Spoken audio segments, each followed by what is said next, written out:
Hey guys, welcome back to the channel. It's Rust Belt Collector here with another toy unboxing review. Today I am looking at the Morphonauts collection made by Bow Hacking. This is Wave 1. It has 3 figures: the Crabinaut, the Razornaut, and the Pyronaut. Now this is Wave 1 and it's a little bit not necessarily outdated, but we're right on the verge of Wave 2 being released. I will leave a link in the description to his Instagram page where you can check him out, see all the details for Wave 1, Wave 2, and all that good stuff. Now looking at the box art here, it's a really slick box, very plain. They're all the same box, just with a change in the name, and a brief bio about the individual character. Here you can see the concept behind the figure, which is the match, mix, and morph. Using magnetic joints and limbs, things like that, you can interchange all the parts between the different figures and make all kinds of interesting combinations. On the side here, we've got a brief bio about the character, talking about how he's like a mutated crab-like creature. He's one of the mutants. And on this side, this is the Morphonaut story, where you learn about how an asteroid hit Earth, and then 3 factions kind of rose out of that event, and it became a battle between the humans, the mutants, and the robots. And if you want to read that, I'll leave that there for a second. You can pause the video. On the back here, we've got Wave 1, kind of an example of how you can mix and match the characters. And I think this is an advertisement for the mobile app, although some of these characters, like I believe this robot here, the bug, and the spaceman, those are all going to be in Wave 2, although like the designs may vary from this. I know he's been doing a lot of updated work to improve upon the Wave 1 design and make all the new releases extra sweet, extra special. So there's the Crabinaut.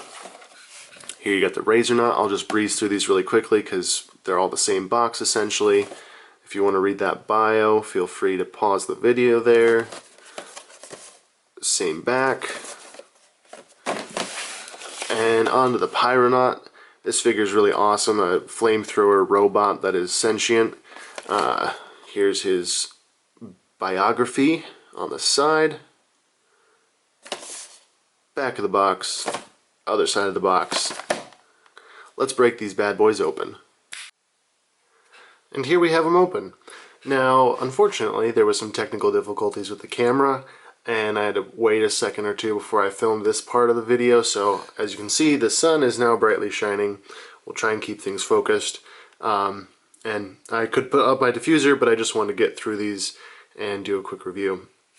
So we're going to start off with the Crabinaut. Now this guy is really cool. He's kind of got a insectoid and crab-like appearance. I'm going to start off with articulation with this figure. At the head you've got a swivel, a little bit of up and down. Arms, you have a swivel and an elbow joint. The articulation is the same with each figure, but based on some of the molding, there's a little bit more or less articulation on certain joints. You've got a swivel at the hip with a knee bend. You also have a really nice outward with these.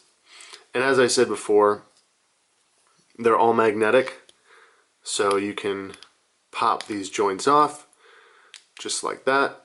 You can pop the head off. It's really cool. This character comes with a backpack that is, or it's supposed to be, according to the bio, this is a small creature. It's a small crab creature that attaches to his back, gives him extra claws like this. It's pretty cool. But if you wanted to, because of the nature of these figures, you could move that and have that there, you know. This one's a little bit looser than this one. Part of the design with these figures is that around the magnet you have these little notches, and what that does is help to keep your character's arm where it needs to be, or leg where it needs to be.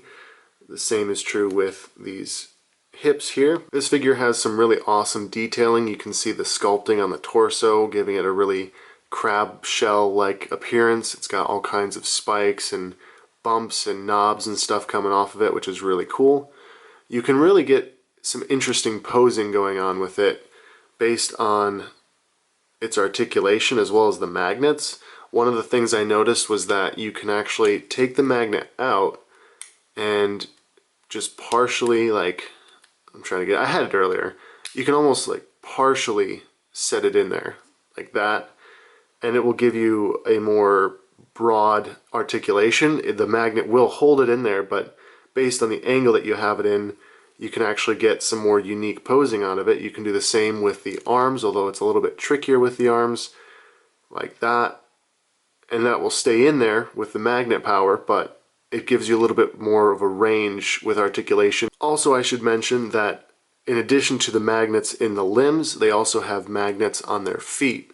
I unfortunately don't have a metal board to display that on, but it helps with posing. If you have a metal surface, they'll pose really nicely and they'll absolutely stand up 100% of the time. So that's that character. So next we're going to talk about this guy, Razornaut. This is the human character with blades. I think that might be a mutation according to the box. He's pretty cool. Same articulation, you know, basic swivels, elbow joint. He gets a little bit more in the elbow just based on the sculpt.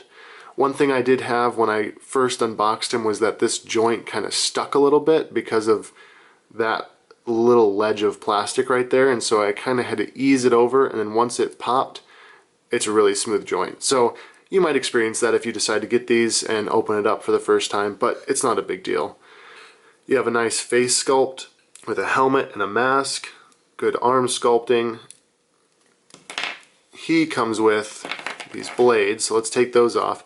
He also has like unarmed weapons, basically. He's got these blades either coming out of his armor or coming out of himself, kind of like Wolverine, which is really cool. And here's another example of that partial magnetism posing that I talked about. You can really offset his arms on this figure.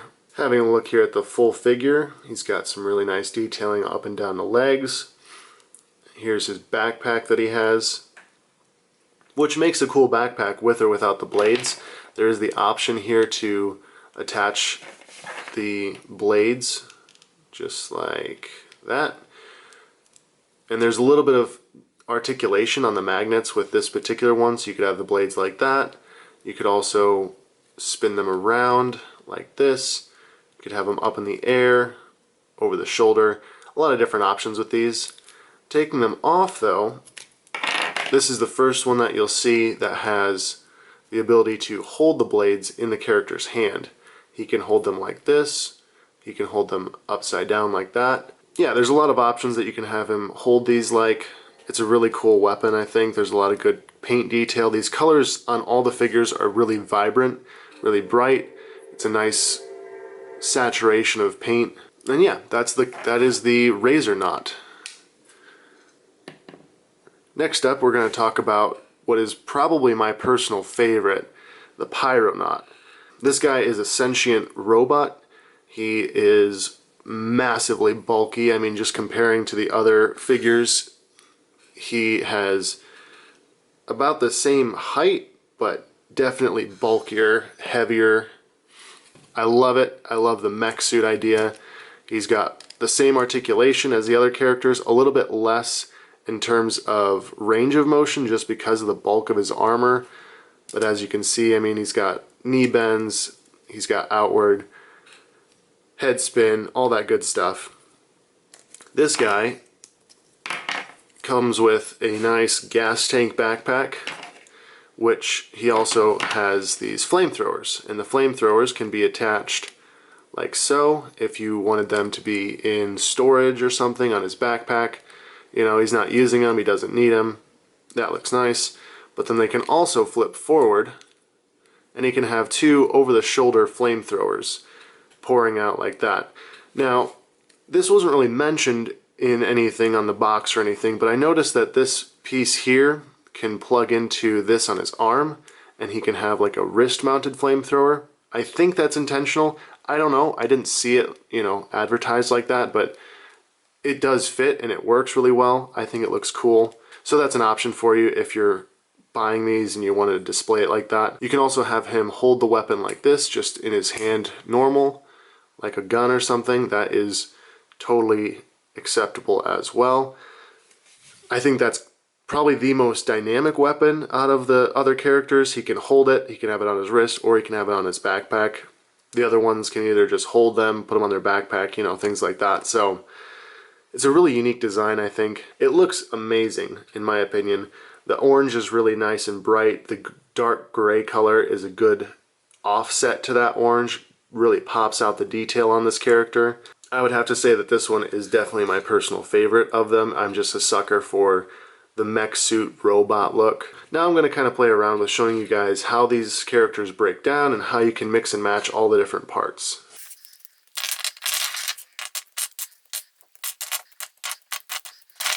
And just like that, you have a big pile of plastic bits to play with. I'm going to start off building something with the Pyronaut here. You can give him the human legs, and I don't know, we'll make this into like a cyborg character. This is a character who lost his upper torso to a tragic factory accident, and they were only able to save his legs and his head, and now he's a cyborg. This is General OSHA. Yep, workplace safety, everybody. General OSHA. And we're gonna give him backpack here, where he keeps his flamethrowers on his back. Not the craziest mashup, but I mean, it looks pretty cool. I think that's a good combination of these characters. So there's one that we made. He's probably a little bit top heavy. Alright, let's go a little bit crazy with this one. I like to keep things matching if you wanted to. I mean, you could be like, here, look at this.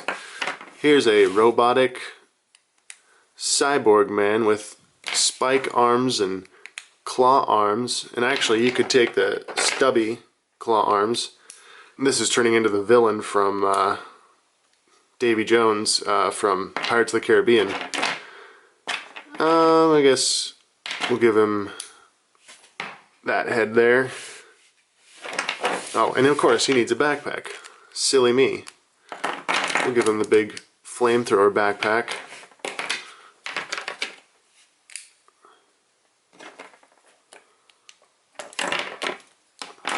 And boom. I don't know what that is. That's a weird alien combination of some kind.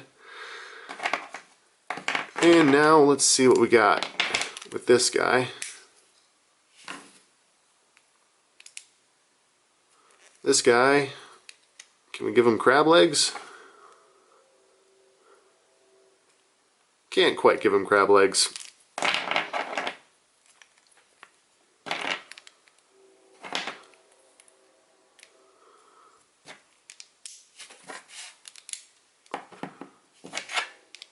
Boom. Now there's this guy too. I don't know what he is. He's a weird combo. But yeah, that's just an example of how many different combinations you can play around with. You can do all sorts of different combos with these guys. And I'm assuming that with the Wave 2, they'll all be compatible, at least to some degree. And so you could really get crazy with mashups once you have more than just 3 figures in a line to play around with, combine, mash up, and yeah. I really like the design behind this toy line. It's something that kids and collectors both could really get into. It's got kind of a 80s vibe a little bit to me with the color schemes. It just reminds me of like classic G.I. Joe, Ninja Turtles, things like that. And so really it could appeal to a very wide demographic of people, from collectors to kids. As I said before, I'll include a link down in the description to Bowhacking's Instagram if you want to find out more about these guys and see more about Wave 2. These guys I think are on Amazon too, so if you wanted to swing on over to Amazon, you could probably pick them up. So this has been a review of Wave 1 of the Morphonauts magnetic toy line. Let me know what you think of these guys down in the comments section. If you like this review, be sure to leave a like, leave a comment. I always appreciate that. And if you feel inclined for more content like this to be on your feed, hit that subscribe button. I appreciate every single one of you that's done that so far. As always, thanks for watching, and I'll catch you in the next video.